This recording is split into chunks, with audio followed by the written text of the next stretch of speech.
اعوذ باللہ من الشیطان الرجیم، بسم اللہ الرحمن الرحیم۔ محترم ناظرین، السلام علیکم ورحمۃ اللہ۔ آج ہمارا موضوع ہے سورہ حشر کی فضیلت۔ کیا آپ 70,000 فرشتوں کی دعا حاصل کرنا چاہتے ہیں، وہ بھی صرف 3 منٹ میں؟ محترم ناظرین، ویڈیو کو شروع سے لے کر آخر تک دیکھیں۔ ارشاد ہوا، اگر ہم یہ قرآن کسی پہاڑ پر اتارتے تو ضرور تمہیں اسے جھکا ہوا اللہ کے خوف سے پاش پاش دیکھتے، اور ہم یہ مثالیں لوگوں کے لیے بیان فرماتے ہیں تاکہ وہ سوچیں کہ وہی اللہ ہے جس کے سوا کوئی معبود نہیں، ہر غیب اور ظاہر کو جاننے والا ہے، وہی نہایت ہی مہربان بہت رحمت والا ہے۔ وہی اللہ ہے جس کے سوا کوئی معبود نہیں، بادشاہ نہایت ہی پاک، سلامتی دینے والا، امن بخشنے والا، حفاظت فرمانے والا، بہت عزت والا، بے حد عظمت والا، اپنی بڑائی فرمانے والا۔ اللہ ان مشرکوں کے شرک سے پاک ہے۔ وہی اللہ بنانے والا، پیدا کرنے والا، ہر ایک کو صورت دینے والا ہے۔ سب اچھے نام اسی کے ہیں۔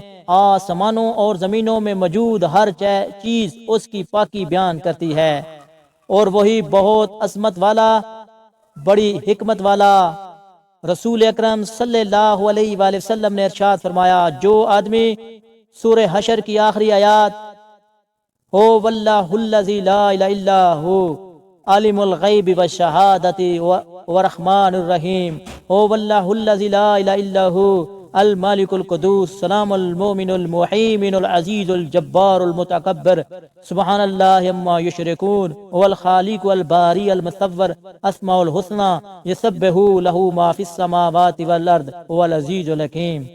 وہی خدا ہے جس کے سوا کوئی معبود نہیں، پشیدہ اور ظاہر کا جاننے والا، وہ بڑا مہربان نہایت رحم والا۔ وہی خدا ہے جس کے سوا کوئی عبادت کے لائق نہیں، بادشاہ حقیقی، پاک ذات، ہر عیب سے سلامتی، امن دینے والا، نگہبان، غالب، زبردست بڑائی والا خدا۔ ان لوگوں کے شریک مقرر کرنے سے پاک ہے۔ وہی خدا تمام مخلوقات کا خالق، ایجاد اختراع کرنے والا، صورتیں بنانے والا۔ اس کے سب اچھے سے اچھے نام ہیں۔ جتنی چیزیں آسمانوں اور زمینوں میں ہیں، سب اسی کی تسبیح کرتی ہیں، اور وہ غالب حکمت والا ہے۔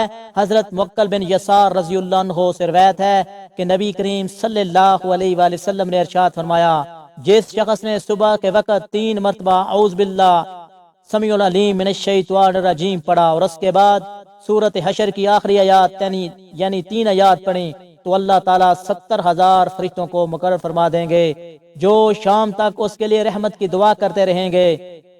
اور اگر وہ اس دن میں مر گیا تو شہید مرے گا، اور جس شخص نے شام تک ان کو پڑھا تو اس کے لیے بھی یہی فضیلت ہے۔ مصیبت سے نجات، اگر کسی کو کوئی مشکل پیش آ گئی ہو یا کسی مصیبت میں مبتلا ہو گیا ہو، نجات کی کوئی راہ دکھائی نہ دیتی ہو، تو چاہیے کہ بدھ، جمعرات اور جمعے کے دن نماز فجر کی ادائیگی کے بعد اسی جگہ بیٹھا رہے اور 41 مرتبہ روزانہ سورت مزمل پڑھے۔ سورت مزمل پڑھتے وقت اپنا سر سجدے میں رکھے اور مسجد میں ہی رب تعالیٰ سے دعا مانگے، خدا تعالیٰ اس پر سے مصیبت ہٹا دے۔ رب تعالیٰ نے چاہا تو اس کی دعا 3 دن کے اندر پوری ہو جائے گی۔ باری تعالیٰ سورت مزمل کی برکت سے اس پر اپنا خصوصی فضل و کرم نازل فرمائے گا اور اس پر مصیبت کو ٹال دے گا۔ استخارہ کرنے کی غرض سے یہ نماز بہت ہی مجرب اور مفید پائی گئی ہے۔ اس کی صحت پر یقین کامل ہے، اور یہ نماز اگر تہجد کے وقت پڑھی جائے تو بہت زیادہ بہتر ہے، اور مطلوبہ مقصد میں فوری کامیابی نصیب ہوتی ہے۔ اگر رات کے کسی بھی پہر میں پڑھی جائے، یعنی جس وقت پڑھنے میں آسانی ہو، تو پھر بھی ٹھیک ہے، لیکن وہ ضروری ہے کہ یہ نماز تنہائی میں ادا کی جائے اور توجہ یکسوئی کے ساتھ ادا کی جائے۔ اور اس نماز کے بے شمار فوائد ہیں جو کہ مخفی امور ہوں، اس نماز کے ذریعے منکشف ہو جاتے ہیں اور دریافت کرنے میں آسانی ہوتی ہے۔ اس کے علاوہ اس استخارہ کے ذریعے کسی کا کام ہونا یا نہ ہونا، کرنا یا نہ کرنا آسانی سے دریافت ہو سکتا ہے۔ اس کو پڑھنے کا طریقہ یہ ہے کہ رات کے وقت باوضو حالت میں کسی جگہ پر پاکیزہ لباس پہن کر بیٹھ کر، جہاں بھی مکمل تنہائی ہو، کسی کی مداخلت کا اندیشہ نہ ہو، قبلہ رو بیٹھ کر پہلے 11 مرتبہ درود پاک پڑھے اور 11 مرتبہ کلمہ تمجید یعنی تیسرا کلمہ پڑھے۔ پڑھنے کے بعد رب تعالیٰ سے دعا مانگے اور جو کچھ پڑھا ہے اس کا ثواب تمام بزرگان اولیاء اکرام ارواح مقدسہ کو ہدیہ کرے۔